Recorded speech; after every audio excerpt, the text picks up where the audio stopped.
علم کی قدر۔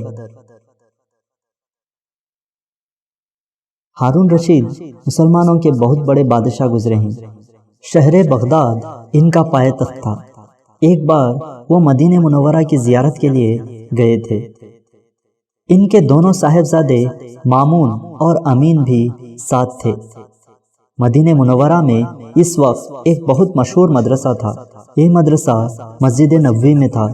امام مالک رحمۃ اللہ علیہ اس میں تعلیم دیتے تھے۔ آپ بہت مشہور عالم اور زبردست بزرگ تھے۔ حدیث کا بڑا اچھا درس دیتے تھے۔ دور دور سے طلبہ وہاں دین کا علم حاصل کرنے کے لیے آتے اور ان کی صحبت سے فیض یاب ہوتے تھے۔ ہارون رشید نے بھی اس مدرسے کی شہرت سنی۔ وہ خود علم دوست آدمی تھے۔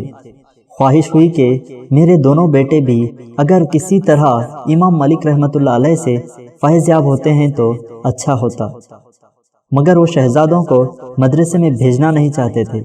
انہوں نے امام مالک رحمۃ اللہ علیہ سے کہلا بھیجا کہ میری تمنا ہے کہ آمین و مامون بھی آپ سے فیض حاصل کریں، مگر شہزادوں کو درسگاہ بھیجنا میری شان کے خلاف ہے۔ اگر آپ خود تشریف لا کر انہیں مستفیض ہونے کا موقع دیں تو بہتر ہے۔ امام مالک رحمۃ اللہ علیہ بھلا علم کی توہین کب گوارا کر سکتے تھے؟ جسے علم حاصل کرنے کی تمنا ہوتی ہے وہ خود علم کے پاس جاتا ہے، کنواں پیاسے کے پاس نہیں جایا کرتا۔ چنانچہ امام مالک رحمۃ اللہ علیہ نے کہلا بھیجا، اے بادشاہ، یہ علم آپ ہی کے گھرانے سے آیا ہے، اگر آپ ہی اسے ذلیل کرنا چاہتے ہیں تو کر لیں۔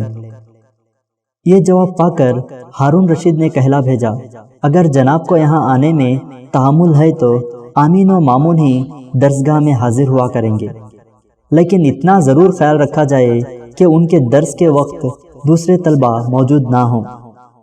امام مالک رحمۃ اللہ علیہ نے کہلا بھیجا، افسوس، میں آپ کے اس حکم کی بھی تعمیل نہیں کر سکتا۔ اسلام تو برابری اور مساوت کی تعلیم دیتا ہے۔ مسجد نبوی میں بیٹھ کر میں طلبہ میں یہ امتیاز کس طرح گوارا کر سکتا ہوں؟ امام مالک رحمۃ اللہ علیہ کے اس جواب سے ہارون رشید بہت متاثر ہوئے۔ انہوں نے اپنے دونوں بیٹوں کو ان کی خدمت میں بھیج دیا۔ ایک عرصے تک دونوں بیٹے درسگاہ میں دوسرے طلبہ کے ساتھ تعلیم حاصل کرتے رہے۔